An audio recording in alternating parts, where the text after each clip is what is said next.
Have you ever wondered if ghosts truly exist or if they're merely figments of our imagination? Let's embark on a journey to explore the fascinating world of paranormal phenomena, specifically focusing on ghostly apparitions. The world of science has been grappling with these questions for centuries. It's a realm where the known laws of physics seem to blur, and the unknown often takes center stage. Yet some scientific theories attempt to explain these ghostly phenomena. One such theory revolves around electromagnetic fields. Imagine walking into a room and suddenly feeling a chill run down your spine. Some claim that this could be a result of changes in the electromagnetic field, possibly caused by the presence of a spirit. Researchers have found that areas reported as haunted often have erratic electromagnetic fields. Is it possible that what we perceive as ghosts is merely our bodies reacting to these invisible fields? Interesting, isn't it? Then there's the concept of infrasound, sound waves with frequencies below the lower limit of human audibility. It's believed that certain low-frequency sound waves can cause feelings of unease or even terror.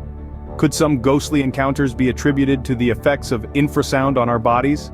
Nevertheless, these theories only scratch the surface of the vast and mysterious realm of paranormal phenomena. Paranormal studies, a field that was once relegated to the fringes of science, is now gaining legitimacy as more researchers dedicate their time and resources to uncovering the truths behind these eerie experiences. From haunted houses to ghostly apparitions, this field of study seeks to delve deep into the unexplained, the mysterious, and the downright spine-chilling. It's a quest for answers, a pursuit of understanding the world beyond the grasp of our five senses, and a journey into the depths of the human psyche and its interaction with the unseen. So as we delve deeper into the world of the paranormal, remember to keep an open mind. For, as Arthur Conan Doyle once said, "Where there is no imagination, there is no horror." It seems science might not completely dismiss the idea of ghosts, even if it can't fully explain their existence. Did you know that not all ghosts are the same? There are primarily two types of hauntings: residual and intelligent. Residual hauntings are like echoes of the past. They're not interactive, rather, they're repetitive actions or events that are imprinted onto the environment. Think of it as a movie from the past that keeps playing over and over again.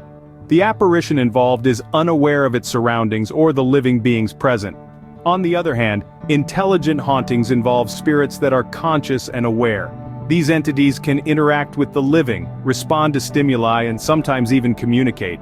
They're not bound by repetitive patterns. They can move objects, make noises, or even manifest visually in ways that seem to convey a deliberate message. How we perceive these hauntings can vary greatly.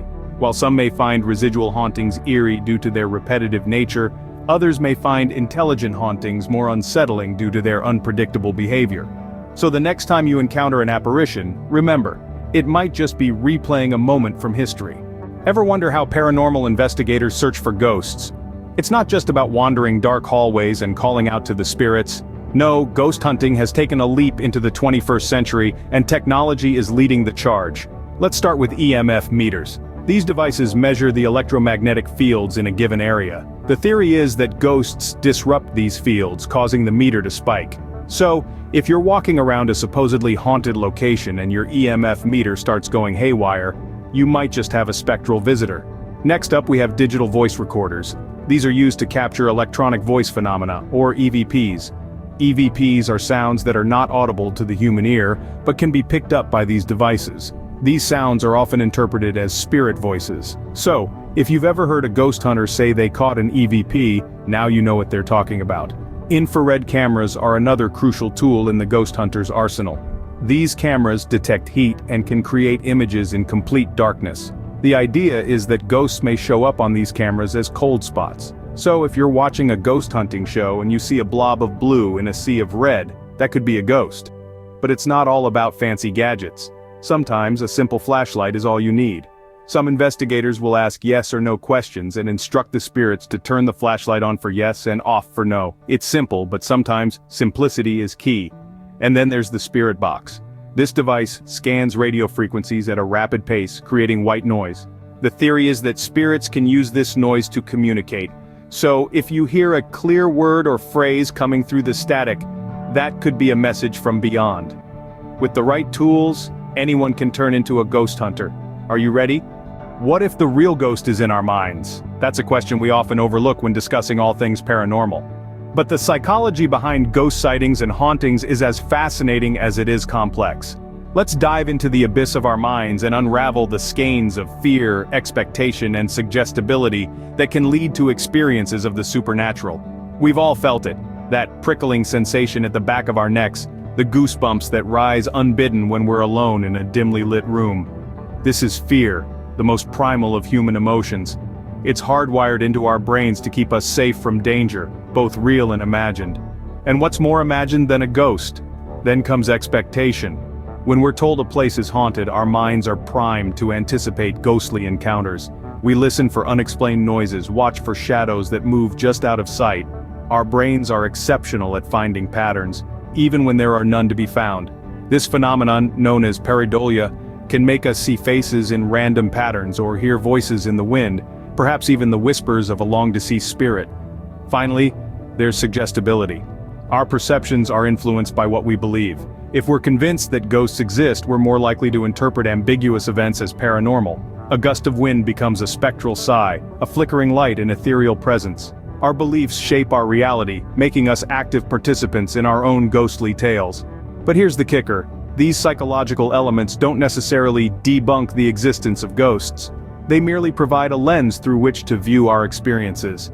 Many who've encountered the paranormal will argue that their experiences were too real, too visceral to be mere products of their minds. So, is it our minds playing tricks, or are we truly seeing spirits? The debate continues. But what do the skeptics say about ghosts and hauntings? In a world filled with mysterious phenomena and unexplained occurrences, skepticism serves as a beacon of rationality. The skeptic's perspective on ghosts and hauntings is grounded in the search for evidence, the questioning of narratives, and an understanding of the human mind's capacity for interpretation and misinterpretation. Skeptics often point towards scientific explanations for paranormal experiences. One such explanation is hallucinations, which are perceptual experiences that occur without an external stimulus. They can be caused by various factors, ranging from sleep deprivation to the use of certain medications. Imagine being alone in a dimly lit, supposedly haunted house. The combination of fear, expectation, and a mind deprived of sleep could potentially create an illusion of a ghostly presence. Memory, too, is a complex and sometimes unreliable tool.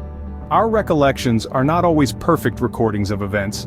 They can be influenced and distorted by our emotions, beliefs, and subsequent experiences. A skeptic might argue that a person who believes in ghosts is more likely to recall an ambiguous experience as a ghostly encounter.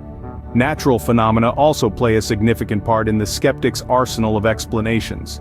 Infrasound, which is sound below the range of human hearing, can cause feelings of unease and dread and even hallucinations. Could this be the cause of some ghostly encounters? Skeptics certainly think it's a possibility. Then there's the concept of pareidolia, a psychological phenomenon where the mind perceives a familiar pattern or image where none actually exists. Think of seeing faces in clouds or hearing voices in static. This could explain why some people see ghostly figures in the shadows or hear phantom footsteps in the night. So, skepticism doesn't necessarily dismiss the experiences of those who've encountered what they believe to be ghosts.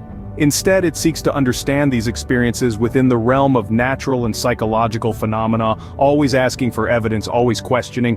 Whether you're a believer or a skeptic, the intrigue of ghostly apparitions remains undeniably captivating. Ghosts, a fascinating paradox of fear and intrigue. We've traversed the eerie corridors of the paranormal, dissecting the enigma that is ghostly phenomena. We've delved into the science, exploring the difference between residual and intelligent hauntings, the echoes of the past versus the sentient spirits.